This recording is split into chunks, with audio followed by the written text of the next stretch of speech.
আসসালামু আলাইকুম বন্ধুরা, আজকে আপনাদের জন্য নিয়ে এসেছি এমন এক গরুর মাংসের রেসিপি যার রং দেখলেই ক্ষুধা দ্বিগুণ বেড়ে যাবে। ঘন কালো ঝোল আর মশলার দারুণ গন্ধ আর নরম নরম মাংস এক কথায় ভাতের সঙ্গে জমে যায়। যারা গরুর মাংস খেতে ভালোবাসেন তারা ভিডিওটা শেষ পর্যন্ত দেখতে থাকুন।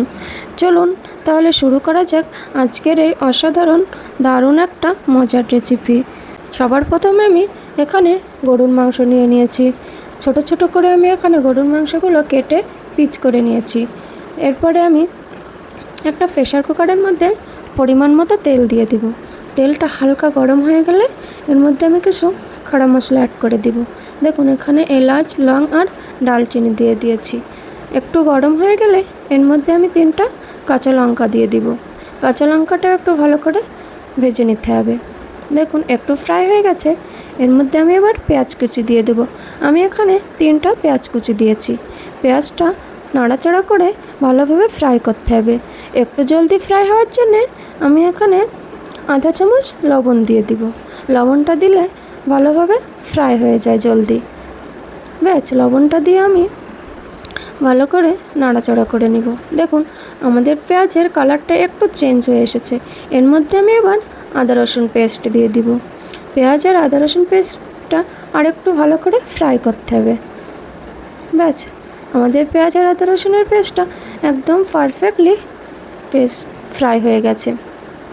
এরপরে আমি এর মধ্যে গরুর মাংসটা অ্যাড করে দিব। ব্যাস, এর মধ্যে আমি গরুর মাংসটা দিয়ে দিয়েছি।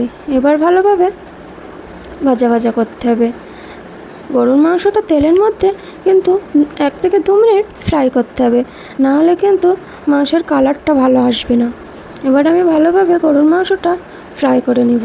দেখুন আমাদের মাংসের কালারটা কিন্তু একটু চেঞ্জ হয়ে এসেছে, একটু ফ্রাই হয়ে গেছে। এরকমভাবে ফ্রাই করতে হবে। চলুন এবার মশলাগুলো অ্যাড করা যাক। সবার প্রথমে আমি এখানে 1 চামচ হলদি দিয়ে দিয়েছি। এরপরে 1 চামচ কাশ্মীরি লঙ্কার গুঁড়ো দিয়েছি। এরপরে আধা চামচ মরিচের গুঁড়া দিয়ে দিব। এরপরে 1 চামচ শুকনো লঙ্কার গুঁড়ো দিব। এগুলোকে দিয়ে ভালোভাবে নাড়াচাড়া করতে হবে যেন মশলাগুলো না পুড়ে যায়। এজন্য ভালোভাবে একটু নাড়াচাড়া করতেই হবে। মশলাগুলো ধ্যান দিতে হবে যেন না পুড়ে যায়। ব্যাস, নাড়াচাড়া করে নিয়েছি। দেখুন মশলাগুলো আমার মাংসের মধ্যে ভালোভাবে মিক্স হয়ে গেছে। এরকমভাবে একটু নাড়াচাড়া করে নিতে হবে। এরপরে আমি এর মধ্যে লবণ দিয়ে দেব পরিমাণ মতো। আমি এখানে 1.5 চামচ লবণ দিয়েছি। যেহেতু আমার মাংসটা একদম ভোনা আর গ্রেভি হবে, এই জন্য আমি লবণ একটু কম দিয়েছি। ব্যাস, লবণটা দিয়ে একটু নাড়াচাড়া করে নিয়েছি। দেখুন আমাদের মাংসের কালারটা কিন্তু চেঞ্জ হয়ে এসেছে।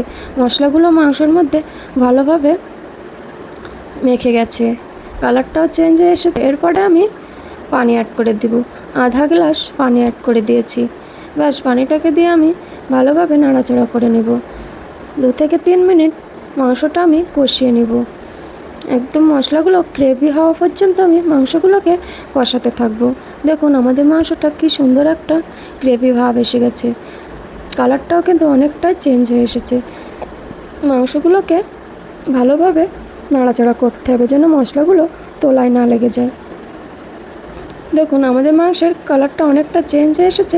তেলও কিন্তু একদম বার হয়েছে, তেল ছেড়ে দিয়েছে মাংস থেকে।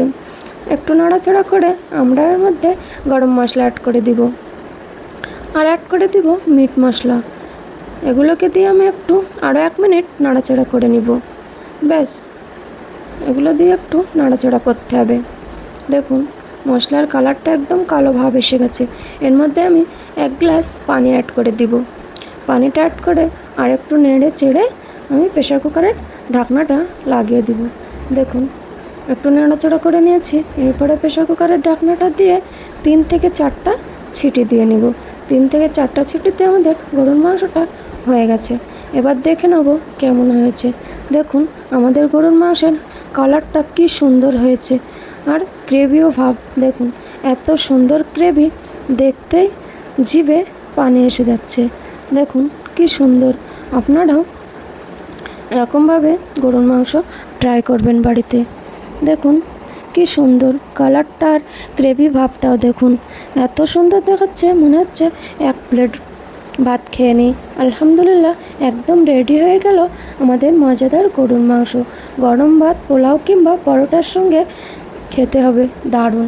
ভিডিওটা যদি আপনাদের ভালো লেগে থাকে তাহলে অবশ্যই একটা লাইক দিবেন, কমেন্ট করে জানাবেন কেমন হয়েছে। আর এমন সুস্বাদু রেসিপি পেতে আমাদের সাথে থাকবেন। সবাই ভালো থাকবেন, সুস্থ থাকবেন। আল্লাহ হাফিজ। আবার দেখা হবে নতুন আর সুন্দর সুন্দর ভিডিওর সাথে। খুদা হাফিজ।